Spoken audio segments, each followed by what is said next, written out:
AntonioGarciaBooks.com presents Under the Full Moon, written and read by Antonio Garcia. If you enjoy these short stories, please take a moment to like, share, subscribe, and click that bell to get notified whenever I post a new short story. Andy couldn't stop shivering as he lay naked in the middle of the forest, unsure where he was and how he had gotten there. Fortunately, there was no breeze that added to the low temperatures trying to seep into his very core. Not wanting to die where he laid, he pulled himself up and picked a direction to start walking in, keeping the sun on his right. His surroundings didn't seem familiar, but he knew that if he just walked in one direction, he was bound to come across a road. He felt completely exposed walking through the woods naked. While he hoped he found a road soon, in the back of his mind, he was concerned how he must look if a car happened upon him while he followed the road to the nearest town. It was only a couple of hours until his concerns were realized.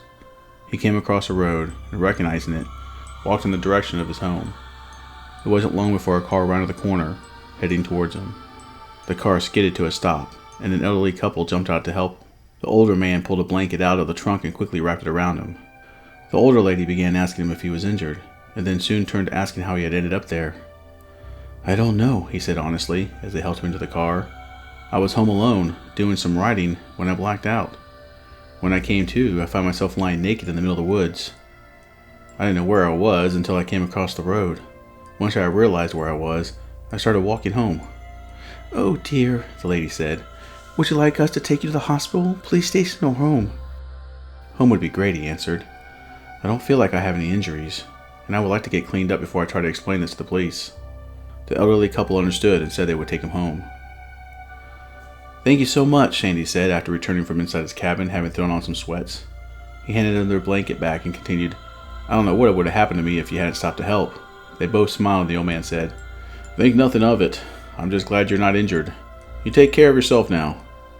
"I will," Andy said and waved as they drove away. He took his time in the shower, not only wanting to clean himself up, but ensure he wasn't injured, and to see if there was any evidence of what had happened the night before clinging to him. Nothing but mud washed off, and he saw no bruising or any other sign of injury. He decided to turn on the TV and try to remember what had happened, and if he couldn't, move on with life.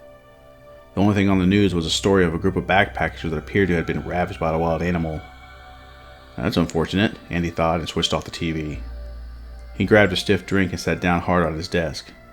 Writing would help take his mind off of things. All of a sudden, he felt the urge to throw up, so he quickly ran to the bathroom and began puking.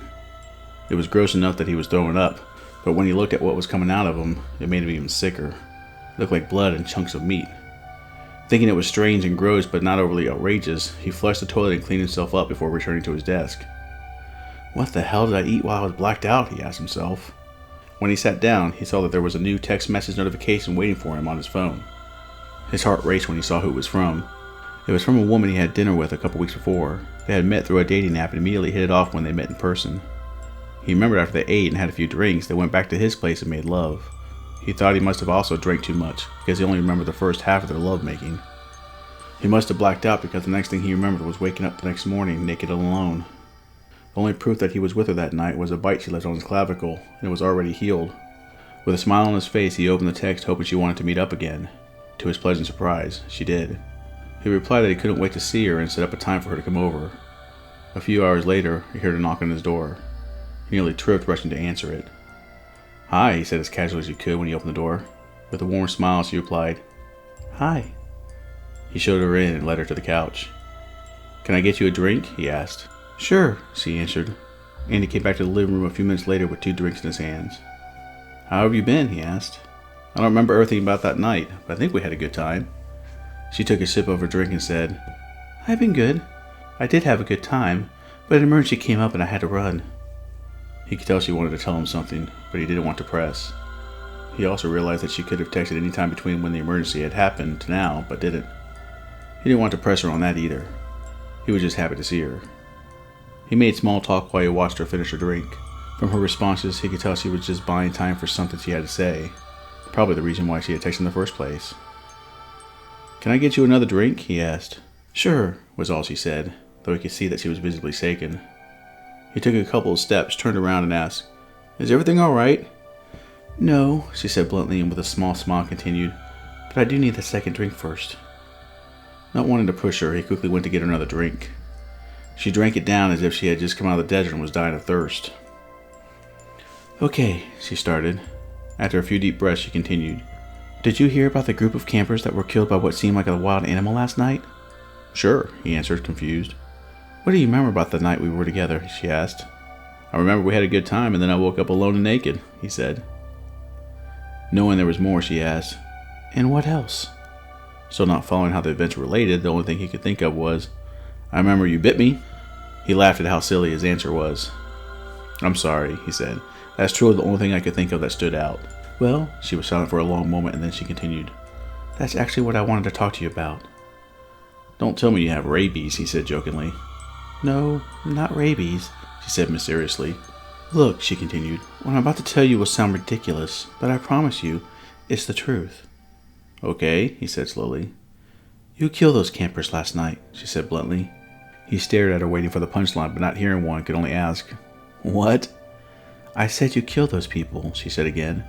She knew he would be confused, but this was the only way to get his full attention. What are you talking about? He asked, clearly concerned about her mental health. Let me guess, she started.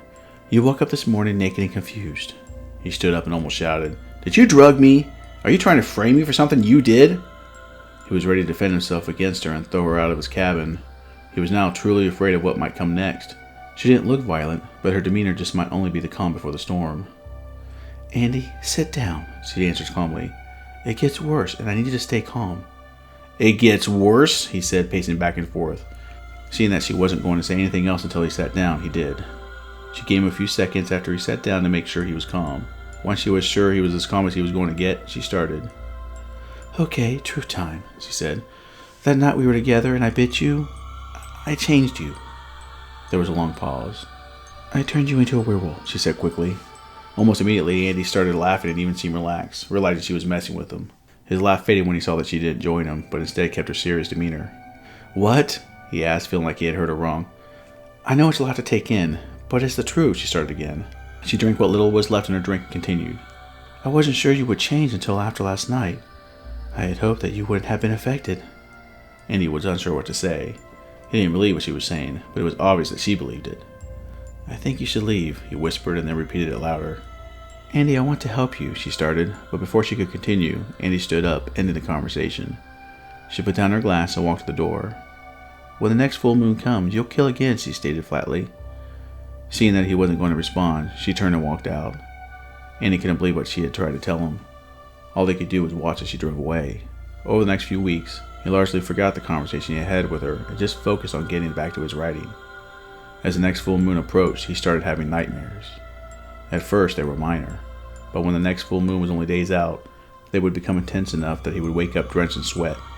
He never remembered the nightmares, but each day he felt more and more tired as he felt he wasn't getting enough sleep at night.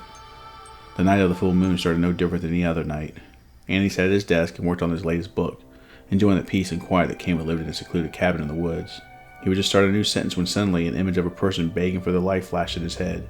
Jolted by the surprised image, he stood up. Suddenly, he was bombarded with images of blood and gore. He instinctively placed his hands to his head to stop the constant bombardment of disturbing images. Unable to stop them, he fell to his knees praying to any god that was listening to save him. Then he blacked out. When he groggily opened his eyes, he once again found himself lying naked in the middle of the forest. He instantly shot up, gathered his bearings, and panicked, as once again he didn't know how he had gotten there. He turned when he heard someone approaching from behind him. What happened? He asked the woman that had previously been in his cabin. What I told you would happen, she said as she started walking toward him. Afraid, he took a couple of steps back. I'm not going to hurt you, she assured him. She threw a bag in front of him. I've got some clothes that should fit you, she explained. The group of campers you killed last night are just over that ridge. I'm sure you'll hear about it on the news. He briefly looked down in that direction, then back at her. Now, she said, how about we get back to your cabin and I pour you a drink? I hope you enjoyed this reading of my short story, Under the Full Moon. Please remember to take a moment to subscribe to my YouTube channel. These short story podcasts are uploaded every week to YouTube, Spotify, iHeartRadio, iTunes, SoundCloud, and my website, AntonioGarciaBooks.com. There you can also order a signed copy of my latest compilation book, Short Stories from the Mind of a Madman, Volume 3. You can show your support by becoming a patron on Patreon, buying some merch, or by following me on YouTube, Goodreads, Facebook, Twitter, and Instagram, all of which are listed on my website. Again, I hope you enjoy the short story, and you join me again next week.